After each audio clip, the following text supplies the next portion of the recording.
is a tendency, yes, to get closer to God.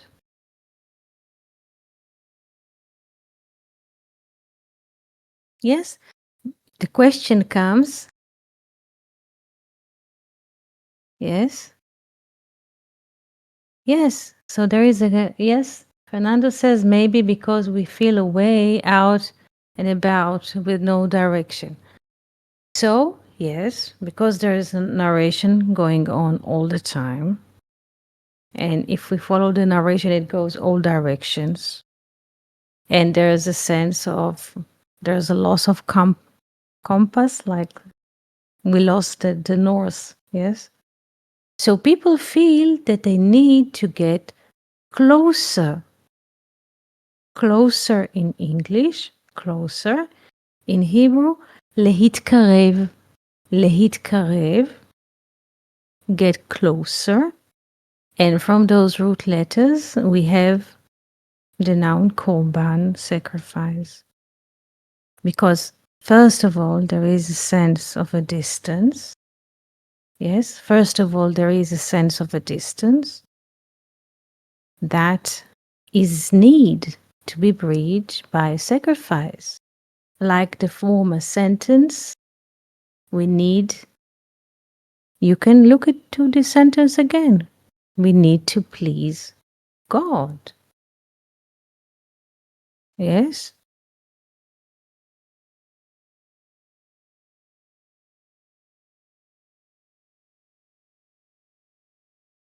Yes. Fernando says the sacrifice is good. We sacrifice the sense of doership, attachment to things.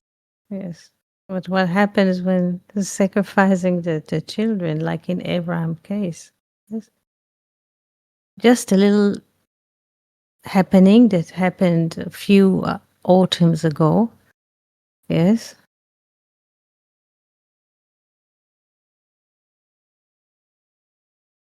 We were walking, it was like, yes, September, October, something like this, afternoon. People just walking on the shore, some were like fishing and playing. And there was, we noticed, yes, Leviticus, yes. This is the book of, yes, the dictionary for sacrifices, Leviticus, yes. So it was afternoon, September, October, maybe even November. And people just walking on the shore, some playing, some fishing, and suddenly there was something very, I saw from far, very peculiar happening. There was a woman dressed in black clothes.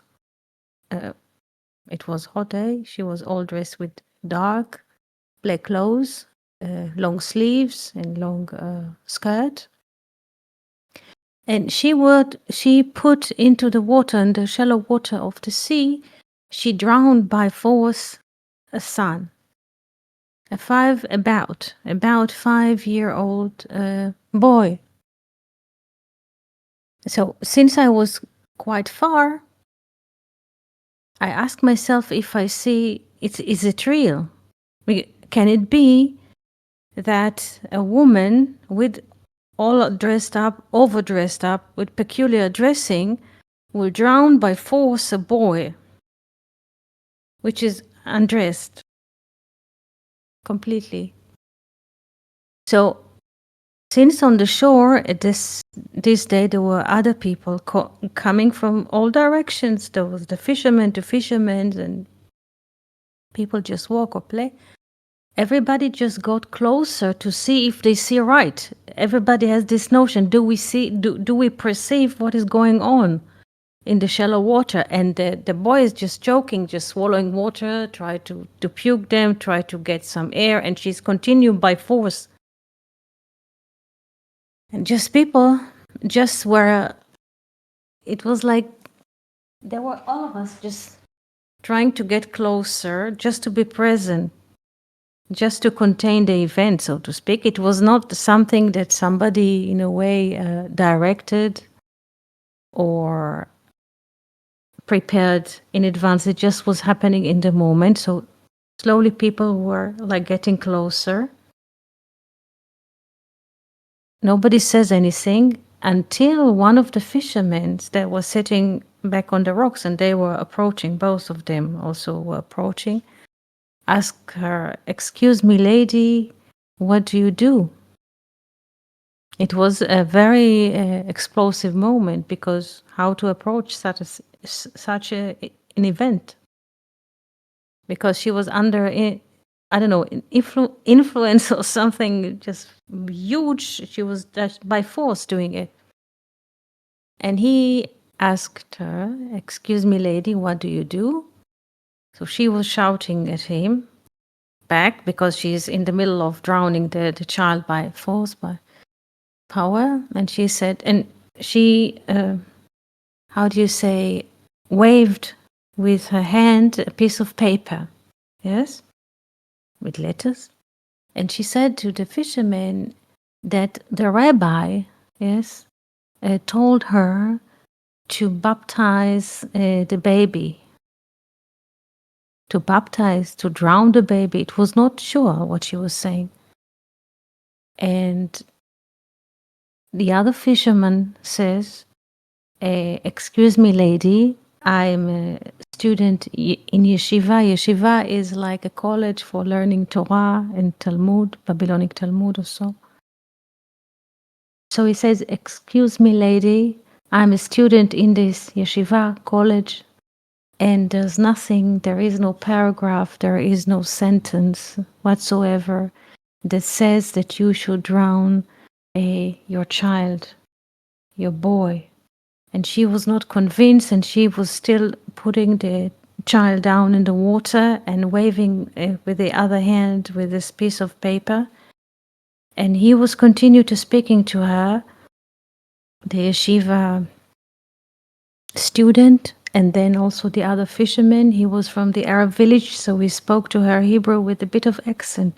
And both were of them saying very kindly, "Lady, this is not the way to do, this is not the way to do." Just that she will ease the movement, yes, and she will just get far from drowning the boy. And while both of them were speaking to her, like if they were attuned also, it was very interesting. All of us just stand like a staging her, or like half a circle, that to contain somehow. I don't know. This is how it looked. And suddenly she stopped drowning the kid. He was puking waters and just trying to get his breath back. And she started taking him from the waters to the rocks. And then everybody's just watch what she's doing, yes? And then she dressed the child and waving to the two fishermen that just walked with her to the rocks where they were sitting before. And she was still talking to them, waving with the document that she had, saying that the rabbi told her to drown, to baptize whatsoever the child. And then she disappeared. This is something that people that were walking on the shore on this autumn afternoon evidence. It was about like 50 people about. And those things are happening all the time. There is an Israeli director that even made a movie about the topic, because every year around the mountains of Jerusalem, yes, people are taking their children with ropes, with knife. Yanis, as it's written, please pay attention. This is happening every year. It became a phenomenon that the Israeli director decided to make a movie about it, because to show it to the world what's happening. So this is a very common thing. People take their children with ropes, with knives, to around the mountains of Jerusalem, with the notion that from love, please pay attention, from love to God, they love, God bless you, they love God so much, yes, that they're willing to sacrifice their children, yes, for the love of God. It's happening all the time.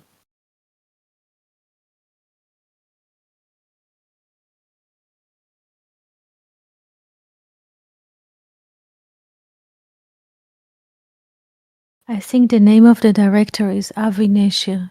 Nesher is eagle or vulture, yes, but he's a yes, the tyranny, but people are doing it. People are doing it. Yes. So this in this event, people were on the shore. It was like an open event. Somehow, naturally, it was diffused by people just standing, others were talking, escorting, trying to ease the event, to diffuse the event. Yes, but those things are happening all the time. All the time. Yes, and it happens where? In families, when there is no communication. Yes? So there's a patriarch or matriarch or God knows what, when they have like a twist inside and they listen to this whatever and they follow it.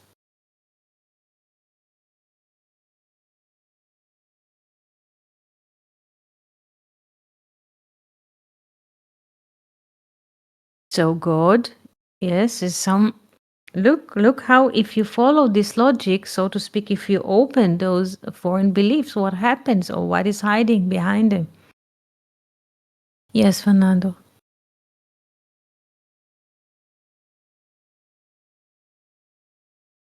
Yes, they are saying that they are the. What makes them think that they are Abraham? The fact that there's a child under them.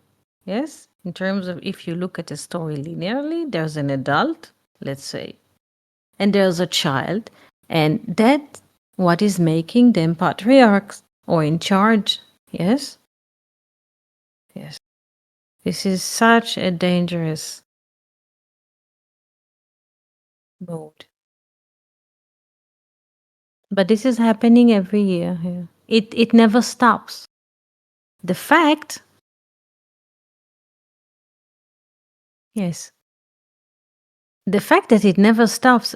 Of course, the movie is just describing the phenomenon, brings the story to exposure, but it never stops the phenomenon. This is such an archaic feeling. I don't know what to call it. It's so deep. Yes, it is so deep, and it comes from one thing. Yes, look, even the name Abraham. Yes, it is 248. The value of Abraham is 248. We can write the 248, yes, in letters. So it will be Ramach. Ramach, Resh Mem Chet. Let's opposite the letters. Resh Mem Chet. Yes, this is 248 in letters.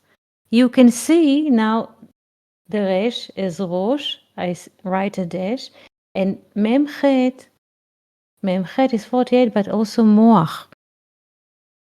So you could see, and this is what also what Weinreb says, not about this particular binding of Isaac, but this is how he looks at the Bible. There's another happening, not just what we think is happening.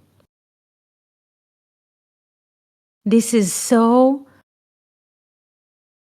fundamental, rooted, that it is still going on. The Bible says that, yes, he did not do it, he was stopped, he was prevented, but it's rooted in the system. It's rooted in the system.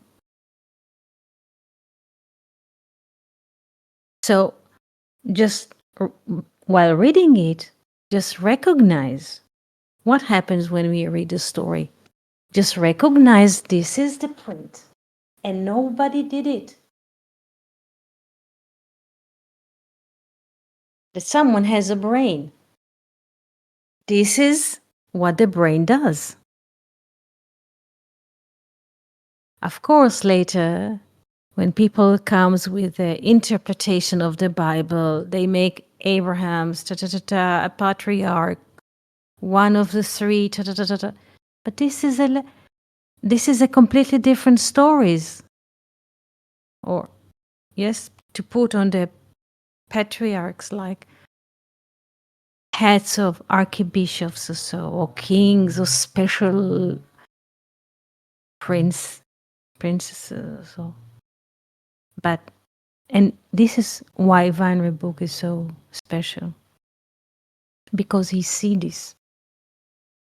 This is a print, and this is how it works, and no one can delete it. It comes with a system of space and time.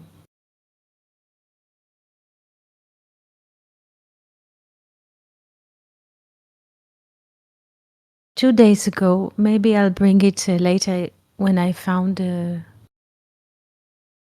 video, but I read an article, very interesting article. There was a guy, a man, that he was in charge of, how do you say, magazine, Hebrew magazine called Prose. Yes, when people write stories and they publish books, and there's this magazine surveys the stories and the books and bring interviews with the writers and authors. Interesting. One day they had a child. They had a labor in the family. A child was born, and the child was born with some kind of disease, CF or something. I did not look into the disease, but the appearance of the disease that the child always is moving. There is no control of the movement, but he's very intelligent, more than the children of his age or in general. He moves and like erratic movement all the time, but he's very present, a child. And the father, he used to have this prestige, let's say, status of managing this magazine called Prose. And he was, how do you say, he was invited to an interview program on TV with his son. At the time of the interview, the son was 12 years old. And the interview asked the father, the one who runs the magazine, how does he see the son? Because he's very excellent child, he's brilliant child, but he all the times moves like very erratically, something that cannot be controlled. Usually people do not move like this. There is a movement of the hand or so, the fingers, but not moving like this, like. And the father, with no, how do you say, hesitation, says that he, to the camera, in a live show, interview, he says to the interviewer, in front of the child, sitting at the table, three of them, the father, the child, and the interviewer, he was saying that he would like to kill the child. And the child says, but I want to live. He cannot, he was born, the child, without any ability to control the muscles or the bones. I don't know I don't have the name of the situation of the disease, but he is fully present, very intelligent, high IQ, more than the usual. And the father says in front of the cameras in live interview that he would like to kill the child when he is 12. And the child says, I want to live. You cannot kill me.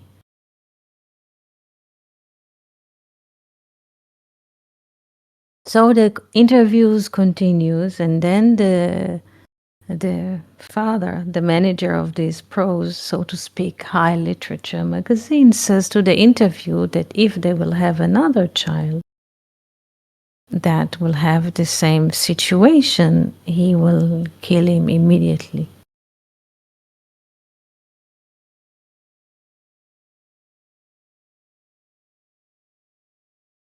You see?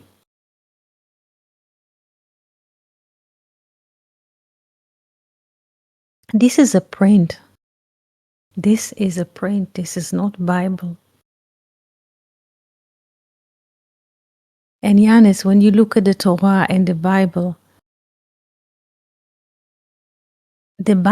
and the Torah is a testimony for what? For a failing system. Life appears here in space and time, and there's like breaking of the system. It's not about the relationship. It's just to show this is a documentation of a failing system.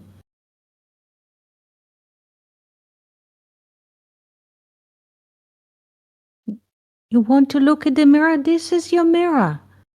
This is your mirror. As human, you believe that you are just appearing here for, I don't know, a few decades and you have it all and you have the narration. Yes. No, what is so beautiful and people are reading the Bible? This is just a mirror for a failing system.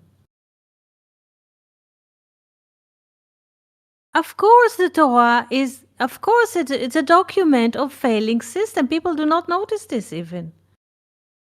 People think it's like the book of miracles, is the book of fairy tales. There's a logic in that. If you will read enough the Torah, yes, you will get this powder dust. Yes, da da da da da.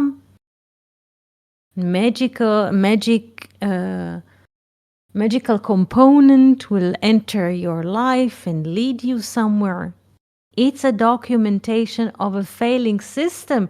This is what Weinreb says. This is why everybody here, when he came to Israel, according to his purple book, when he came to Israel in 1967, after the Six-Day War, people refused to speak to him. He was trying to share his findings. Yes, and don't speak to people. Just don't even question it. Because when people are reading the Bible, they see or they project their own life on the Bible. It's about them. It's not a personal story.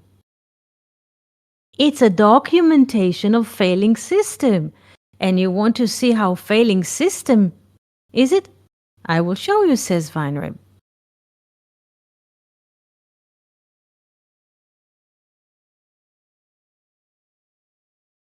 The revelation of Hashem is basically, it's the same thing. Revelation, the being is revealed and all the shells are falling. This is why there is like 26 generation and there's a falling. That 10 generations are running, there's a cut, there's a flood. It's a failing system. People living, yes, they think that they are grand, that they have like lived hundreds of years, they are grand in their wisdom, yes? Yes, they are, how do you say, nothing can touch them. And there's a cut. They think that they are so grand. Yes, and there's a cut, there's a flood. Yes, and then after 5 generations, there's a cut. There's a, yes, the Tower of Babel. Yes, and after 6 generations, there's a,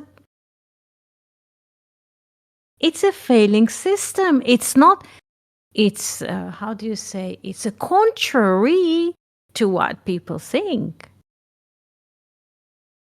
You, as, yes, as appearing in space and time as a body, is a failing system. It's temporal, and as temporal, it's a failing system. Recognize it. Recognize it. It doesn't matter what you tell yourself, what kind of narration, it just appears and disappears. You're irrelevant completely. There's something else which is going on beyond your head, above your understanding. But if you open, you would be able to see it from the absolute. This is what Weinreb is saying. This is why he says very beautifully that the book is written in such a way that you cannot copy and paste it. Usually people like to steal or to share, it doesn't matter. So they find a paragraph, yes, and they copy it and they send it to a friend or so, or you copy few pages and you plant them in a new book under another name. He says in this book you cannot do it. He wrote it in a way that it's not linear. You cannot copy it because most of the books are built linearly.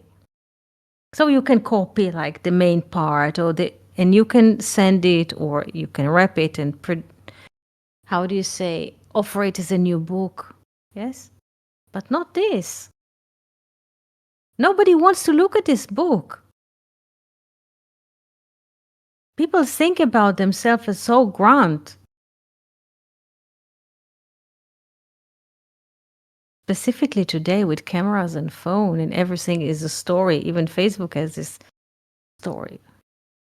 You see how you loop people into the system? There's a story. There's a story. You can tell a story.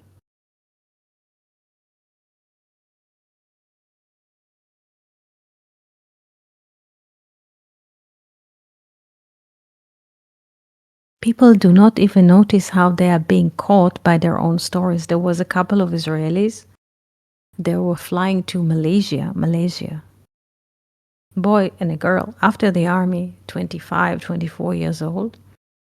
And the lady is like, how do you say, she's guiding yoga lessons or so. So they were flying to Malaysia. And she says in one of the, how do you say, social networks that there is a yoga lesson now. And she put a location on the spot where they are doing the yoga session in Malaysia. That people from Malaysia or online or both could join the yoga session.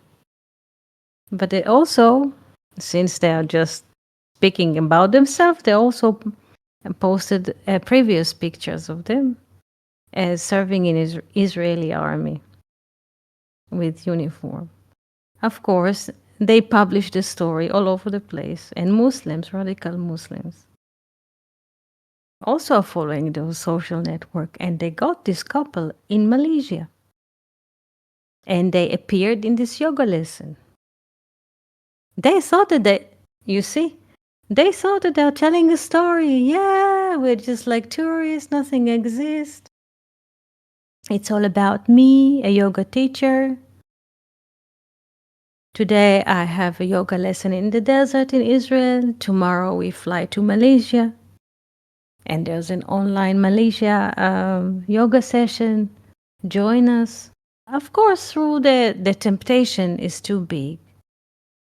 So they did not just offer the yoga lesson, also previous pictures of them. And in the previous, let's say, experiences, also service. And of course, the social media close on them, like you put a bait in front of the bear or in front of the shark. And the sharks came and got them. A story. Because it's about me.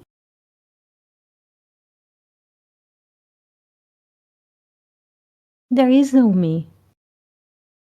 It's just an invention. There isn't.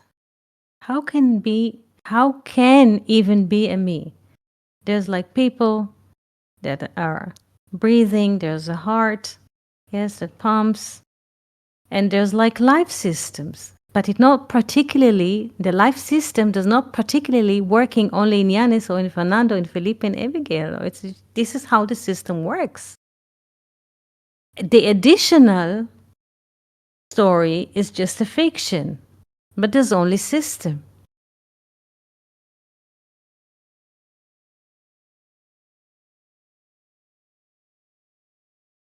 It's quite simple. And yes, Yanis, the Bible is a documentation of a failing system. This is what it is. Now we are speaking about the month of Av today, and Fernando was previously asking about those days, yes, before Ninth of Av, the destruction of the temple. Yes, this is a beautiful uh, exhibition of a failing system. You think that you're so big, and then you have your own gods and your own calf, golden calf, and your own creation, and your own how do you say, lens of looking at reality. So there's the breaking of the tablets, and the spies are telling lies, and so on. Mm. This is just, it is just nothing. So the beautiful thing is that there is no me, then there is no story, and nobody here has to lift the world upon his or her shoulders. Yes, and this is a great relief. You don't need to drag like the CV, so to speak, also those CVs that we are writing to get a job interview. So all those details are just fabrication of very, very narrow looking at life. You don't have to believe that what is written on the paper, this is who we are, because it's not. And you don't have to drag this corpse behind you, because it's not real, it's a fabricated one. And this is the great message for the month of Av. Yes, this is just invention, all of it. So live life as it comes to you in the moment. And this is life, because really, really, really, we don't know what is going on. And it's a great relief. And a lot of happiness comes with it. Thank you for being here with us today. Abigail, Felipe, Yanis, and Fernando, wishing you a very good month, beautiful month, and see you here soon on Monday. Toda, shalom, and I hope it's not going to be that cold in Brazil. It's going to be fine for the rest of the participants or the listeners. Yes, very good months, and hope to see you soon. Toda and shalom.